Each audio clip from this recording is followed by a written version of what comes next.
Hello everyone, welcome back to the Pathshala by Supreet Samija. Join me on Telegram, the Pathshala, for all the updates, free materials, important links and new classes. Also, do not forget to subscribe to the channel अगर आपको video से मदद मिली हो तो. Description box check करना मत भूलिएगा for the free study material and important content. And also, do not forget to join me on Unacademy for all live classes, PDFs, quizzes and updates. फिलहाल मैं रैंक 1 एजुकेटर हूँ NTA UGC net category में political science पे Unacademy पे. Let's quickly join and start today's video. Let's start with today's topic and today's topic is anti-defection law. सबसे पहले तो इस लॉ के बारे में अगर आपको बेसिक जानकारी है तो ये इसलिए करा गया है ताकि जितने भी पॉलिटिशियंस कीप ऑन जंपिंग एक पार्टी से अदर पार्टी एंड इलेक्शन के प्रोसेस को या सिलेक्शन के प्रोसेस को लेजिस्लेटिव एग्जीक्यूटिव प्रोसेसेस को हल्के में लिया जाता है वो ना किया जाए. इसको दल बदल कानून भी कहते हैं अगर हिंदी मीडियम स्टूडेंट्स जानना चाहें. सबसे पहले स्टार्ट करते हैं कि ये कहाँ पर कवर किया जाता है. तो बेसिकली 10 शेड्यूल कवर करता है पूरा का पूरा एंटी डिफेक्शन लॉ का जितनी भी जानकारी है. एंड इसको इस्टेब्लिश करने के लिए 52nd कॉन्स्टिट्यूशनल अमेंडमेंट एक्ट का रोल था. तो 52nd constitutional amendment act 1985 responsible है जिसने एंटी डिफेक्शन लॉ को इंडियन कॉन्स्टिट्यूशन में लागू करा है. हमारे पास इसको प्रोसीड करने की यानी आप डिसक्वालीफाई कब होंगे एंटी डिफेक्शन लॉ के थ्रू उसकी 3 कैटेगरीज हैं. कैटेगरी नंबर 1 ये है या तो आप किसी पॉलिटिकल पार्टी के मेंबर हों या आप एक इंडिपेंडेंट मेंबर हों या आप नॉमिनेटेड मेंबर हों. तो 3 कैटेगरीज होती हैं कब आप डिसक्वालीफाई हो सकते हो. अगर आप पॉलिटिकल पार्टी के सदस्य थे और आपने कुछ ऐसा करा तो आप डिसक्वालीफाई हो जाओगे. उसकी कंडीशंस मैं अभी बताती हूँ. अगर आपने इलेक्शन इंडिपेंडेंटली जीता है, इस समय आप member of parliament independent seat से आए हो, तो आप क्या ऐसा कर दोगे कि आप डिसक्वालीफाई हो जाओगे. एंड तीसरी कैटेगरी है आप नॉमिनेटेड सदस्य हो यानी आपका इलेक्टेड पोजीशन नहीं है, यू हैव बीन नॉमिनेटेड. जो कि आपको पता है इंडियन पार्लियामेंट में ऑप्शन था, लोकसभा का हटा दिया गया है but Rajya Sabha still has a power of nominated members. So in that case आप ऐसा क्या करोगे कि आप डिसक्वालीफाई हो जाओ. तो basically anti defection law 3 broad category से डील करता है. ठीक, सबसे पहले जानते हैं कि अगर आप पर्टिकुलर पॉलिटिकल पार्टी के सदस्य हो तो आपने ऐसा क्या करा है कि आप डिसक्वालीफाई हो गए, तो अब आप उस सदस्यता से या उस मेंबर ऑफ पार्लियामेंट की जगह से हट जाओगे. So for example, अगर a member of house belongs to any particular party, तो वो किन 2 कंडीशंस पर नहीं रहेगा. अब सबसे पहली बात ये है कि एक इलेक्टेड मेंबर अपनी पॉलिटिकल पार्टी की जगह अपनी पोजीशन खुद छोड़ दे. मतलब सपोज कि मैं इलेक्ट हुई बीजेपी से, मुझे बीजेपी की सदस्यता की वजह से मेंबर ऑफ पार्लियामेंट बनने का अवसर मिला था क्योंकि मुझे टिकट वहां से मिली थी. आज मैं डिसाइड करूं कि मुझे तो चाहिए ही नहीं, मुझे इससे बाहर निकलना है, मुझे इस पार्टी को छोड़ देना है फॉर एग्जाम्पल. तो क्वेश्चन मार्क ये है कि आपने उस पार्टी को क्या सिर्फ एक सीढ़ी की तरह यूज किया था आने के लिए. तो अगर आप ऐसा कर रहे हो तो ये मजाक नहीं है. इसलिए अगर आपने पार्टी की सदस्यता छोड़ दी तो वो जगह आपको छोड़नी पड़ेगी. ठीक, सो अगर आप अपनी मर्जी से पॉलिटिकल पार्टी छोड़ देते हो then leave that place also because you are disqualified. ठीक है, एंटी डिफेक्शन लॉ क्योंकि आपने कुछ गलत किया है. If he votes or abstains from voting in the House contrary to any direction issued by his political party. Suppose political party ने instruction दी कि ऐसा वोट करना है पर वो आया ही नहीं करने. अगर पॉलिटिकल पार्टी ने बोला ऐसा वोट नहीं करना है और उसने फिर भी कर दिया, मतलब जिस रास्ते पे आपकी पॉलिटिकल पार्टी ने तय करा है आइडियोलॉजिकल मूव, आप उसकी सुन नहीं रहे हो, अपनी मर्जी चला रहे हो, उसको गिव अप करके आगे बढ़ रहे हो, दैट इज व्हेन आपको हटा दिया जाएगा. तो 2 कंडीशंस अगर आप मेंबर ऑफ पॉलिटिकल पार्टी हैं तो 2 बातों पे आपको निकाला जा सकता है. आप खुद पार्टी की मेंबरशिप छोड़ दें या फिर आप वोट करने या आने के लिए ना इन्वॉल्व हों. अगर आप इंडिपेंडेंट सदस्य हैं तो आपको कब रिमूव किया जा सकेगा. अगर आप एक इंडिपेंडेंट सदस्य हैं जिसने कि बाद में कोई पार्टी ज्वाइन कर ली, पहले तो टिकट ले ली अकेले इंडिपेंडेंट उससे, और बाद में आपने किसी पॉलिटिकल पार्टी के साथ ज्वाइन कर लिया, तो ये धोखा है। Again this is a way of manipulation कि जब वहाँ सीट नहीं मिल रही थी तो इंडिपेंडेंट से सीट ले ली, अब ले ली सीट, काम बन गया, तो अब आप उस पार्टी को अब आप किसी पार्टी के साथ जुड़ना चाह रहे हैं। क्यों? जब आप चुने जा चुके हैं तो आप उस पैटर्न को ना उठाएं, अदरवाइज आप डिस्क्वालीफाई। सो ये सेकेंड कंडीशन हो गया। थर्ड होता है अगर आप नॉमिनेटेड मेंबर है। अच्छा, नॉमिनेटेड मेंबर के साथ ये कैसे कि अगर आपको कोई भी पार्टी ज्वाइन करनी है तो आप कर सकते हो, लेकिन 6 महीने के अंदर अंदर, 6 मंथ्स के अंदर अंदर। अगर 6 महीने के बाद आपने कोई और पॉलिटिकल पार्टी ज्वाइन कर ली तो फिर आपकी सदस्यता खत्म। बहुत आसान कंडीशंस है। मतलब anti defection law 3 category of लोगों पे लागू होता है। एक जो ऑलरेडी किसी पॉलिटिकल पार्टी के सदस्य हो, दूसरे जो इंडिपेंडेंट हो, और तीसरे जो नॉमिनेटेड हो। जो लोग ऑलरेडी पॉलिटिकल पार्टी के सदस्य होते हैं उनके साथ 2 कंडीशंस होती हैं, वो खुद छोड़ दें या फिर वोट करें या ना करें तो, या फिर इंडिपेंडेंट के केस में एक कंडीशन है कि वो किसी और पार्टी के साथ जुड़ जाएं चुनाव के बाद, और नॉमिनेटेड मेंबर की है कि वो 6 महीने के अंदर अंदर जुड़ गए तो ठीक, लेकिन 6 महीने के बाद किसी और पार्टी से जुड़ जाते हैं, दैट मीन्स उन्होंने जानबूझकर इसको आमंत्रण दिया है कि उन्हें हटाया जा सके। एक्सेप्शंस होते हैं देखो कुछ। अगर आपकी एक पॉलिटिकल पार्टी ऐसी है जिसने मर्जर कर लिया है, यानी 2 पार्टी साथ आ गई हैं, उस केस में आपको डिस्क्वालीफाई नहीं किया जाएगा। चाहे आप उस पार्टी के थे या आप मर्जर की वजह से साथ आए हो या ओरिजिनल पार्टी के हो, इट्स ओके। दोनों ही केसेस में आप डिस्क्वालीफाई नहीं करे जा सकते, ठीक है।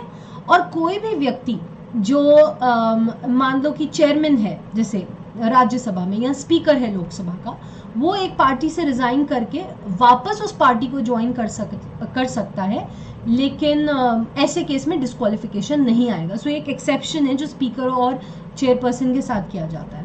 पहले क्या होता था कि अगर स्प्लिट हुई है तब भी अलाउड होता था कि आप नहीं काउंट किए जाएंगे, ओके। मतलब अगर स्प्लिट हुआ है तब भी डिस्क्वालिफिकेशन इनवाइट किया जाएगा, बट अब इस केस को हटा दिया गया है। प्रेजेंटली जो स्प्लिट है, मतलब अगर ब्रेकअप हो जाता है पार्टीज का, उस केस में डिस्क्वालिफिकेशन का जो ऑप्शन है वो फिलहाल एक्ट से रिमूव कर दिया गया, लेकिन पहले था।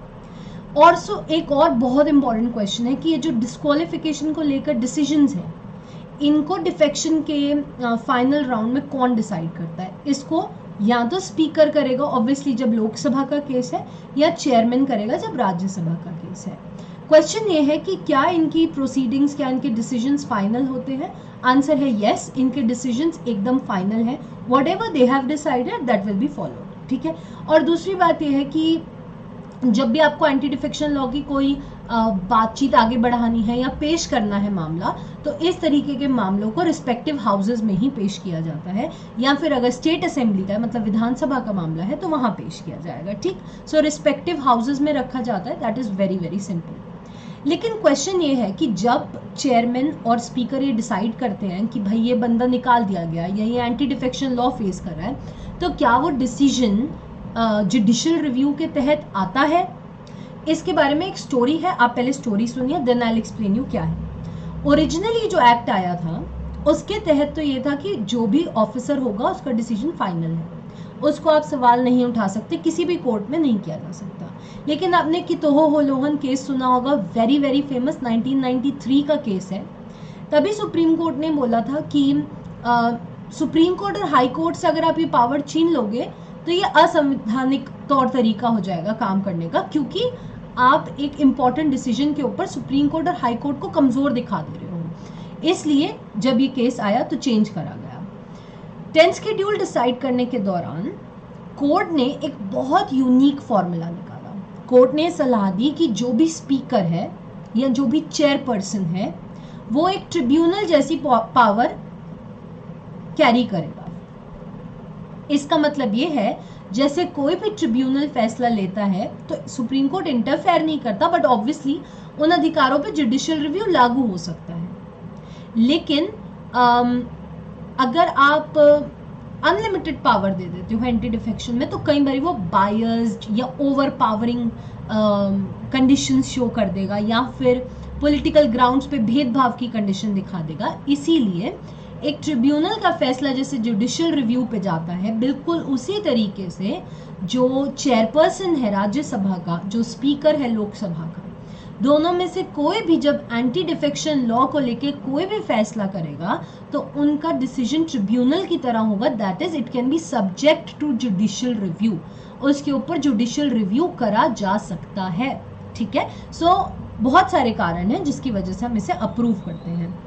अब प्रॉब्लम ये है कि इस केस में थोड़ा सा हमने ट्विस्ट डाल दिया है कि आपको खुद अग्री होना पड़ेगा जुडिशियल ऑर्डर के लिए, मतलब एज अ प्रिसाइडिंग ऑफिसर आपको खुद असेंट देना पड़ेगा, हामी भरनी पड़ेगी कि ठीक है करा लो, मैंने ऐसा कुछ गलत किया नहीं है। एक एग्जाम्पल है 2015 में हैदराबाद हाई कोर्ट ने एक पिटीशन में दखल देने से मना कर दिया था, ठीक है। उस दौरान जो तेलंगाना असेंबली का स्पीकर था उसने किसी मेंबर के अपॉइंटमेंट को लेकर एक डिले कर दी थी डिसीजन लेने में। वो केस एंटी डिफेक्शन का था, उसके अंदर फैसला समय से आ जाना चाहिए था लेकिन वो डिले हो गया। तो जब एक कंप्लेन या एक सुनवाई डाली गई, अर्जी डाली गई कि इस पे क्यों नहीं सुप्रीम कोर्ट या हाई कोर्ट इंटरफेयर कर रहा, उस दौरान तेलंगाना असेंबली के केस में हैदराबाद हाई कोर्ट ने मना कर दिया था पार्टिसिपेट करने से। वन प्रोबेबल रीजन कि कोर्ट के पास जाकर सीधा इंटरफेयर करने की पावर नहीं है, बल्कि ये सहमति का केस है। Until and unless the presiding officer agrees कि इसके ऊपर जरूरत है क्वेश्चन मार्क की, या अच्छा किसी को है डाउट तो ठीक है आप पूछ लीजिए या डिस्कस कर लीजिए, अनटिल देन कोर्ट इंटरफेयर नहीं करेगा, ठीक है। क्या कोई फिर टाइम लिमिट है कि प्रिसाइडिंग ऑफिसर को इतने टाइम के अंदर डिसाइड करना ही करना चाहिए, क्योंकि ऐसे तो फिर बहुत ज़्यादा लोग देर करते जाएंगे या सुनेंगे नहीं या किसी की इज्जत नहीं करेंगे, इस तरीके का भी आ सकता है मन में। तो डिसीजन काफ़ी ऑब्वियस है कि कोई टाइम लिमिट नहीं है, ठीक है। लेकिन हाँ ये है कि अगर आपने बहुत ज़्यादा डिले कर दिया है, बहुत अननेसेसरी डिले है, तो कोर्ट पूछ सकता है कि ऐसा क्यों करा गया है। ऑल्सो कई बार होता है ऑपोजिशन इतना प्रेशर डाल देता है जो मेंबर होता है, जो हेड होता है हाउस का, कि वो केस अपने आप ही इतना लाइमलाइट में आ जाता है कि कोर्ट को खुद आना ही पड़ता है बोलने के लिए। तो मतलब दो केसेस हैं, या तो प्रिसाइडिंग ऑफिसर की कोई कंप्लेन करे या जो जिसके साथ ये हो रहा है वो खुद सजेस्ट कर दे, या फिर ऑपोजिशन से कोई ऐसी बात निकली हो जिस वजह से केस जो है उड़ जाए सामने से। तो बेसिकली ये कारण है हाउ एंटी डिफेक्शन लॉ के ऊपर डिफरेंट आज तक जो केसेस हैं वो डील करे गए हैं और कैसे इनका क्वालिफिकेशन माना जाता है और कैसे रिजेक्ट किया जाता है। ऑल्सो एंटी डिफेक्शन को लेकर बहुत सारे क्रिटिसिजम्स भी हैं जो कि रोज सुनने को देखने को मिलते हैं। इसी की वजह से कुछ ऐसी कमिटीज़ हैं जिन्होंने अपनी अपनी सलाह दी है कि अच्छा हम क्या बदलाव कर सकते हैं, क्या सही रहेगा, क्या गलत रहेगा। उसी में एक कमेटी है, आपने सुनी होगी, बहुत फेमस है, दिनेश गोस्वामी, इलेक्टोरल रिफॉर्म से भी जुड़ी हुई है। इसी वजह से इलेक्टोरल रिफॉर्म से जुड़ी है क्योंकि बात वही कैटेगरी की फॉल करती है। तो दिनेश गोस्वामी ने कहा था कि एंटी डिफेक्शन सिर्फ उन केसेस में लागू होना चाहिए जहां पार्टी की मेंबरशिप आप खुद मर्जी से छोड़ दो तो आपको निकाल दिया जाए, या फिर आप पार्टी की कही हुई बात ना मानो तो आपको निकाला जाए। दो केसेस होने चाहिए बस। लॉ कमीशन की 170th रिपोर्ट ने कहा था कि जो स्प्लिट और मर्जर है, जैसे मर्जर के केस में तो अभी भी है ना कि एंटी डिफेक्शन एक्सेप्शन है, लागू नहीं होगा, लेकिन स्प्लिट वाला हटा दिया गया। तो उसने बोला था कि ये हटाई दो दोनों में से, मतलब क्यों एग्जेम्प्ट कर रहे हो, देखो स्प्लिट तो हट चुका है, मर्जर अभी भी है, अगर दो पार्टीज जुड़ी हैं तो उस केस में नहीं अप्लाई होता। सो इसके लिए आया था। उसके अलावा ये था कि पार्टीज को विप इशू करना चाहिए। विप आपको पता है फ्लोर डिस्कशन होता है, तो जो वोटिंग की सिचुएशन है, क्रिटिकल सिचुएशन है, उसके लिए विप इशू होना चाहिए है क्लैरिटी के लिए। इलेक्शन कमीशन ने भी सलाह दी थी। इलेक्शन कमीशन ने बोला था कि ऐसा है ना, instead of asking other people, आपको ये पावर है जो डिसीजन देने का डिस्क्वालिफिकेशन का, ये प्रेसिडेंट या गवर्नर को देना चाहिए। और ये जो एडवाइस है ये इलेक्शन कमीशन से बाइंडिंग भी होना चाहिए, मतलब सुनी जानी चाहिए, कंपलसरी होनी चाहिए एडवाइस। और ये सब कहाँ पर डाला गया है, आपको मैंने एक दिन एक्ट बताया था, RPA, representation of people's act, उसके तहत डाला गया है इसको। तो ये कुछ एडवाइजेज हैं, दिनेश गोस्वामी कमेटी ने दी है, लॉ कमीशन रिपोर्ट ने दी है, और उसके अलावा this is the advice page, this is advice and this the third one, election commission. That is it for today's video guys, thank you so much for watching. अगर आपको पसंद आया हो तो लाइक शेयर एंड सब्सक्राइब करना मत भूलिएगा, and I will see you in my next video. Bye bye.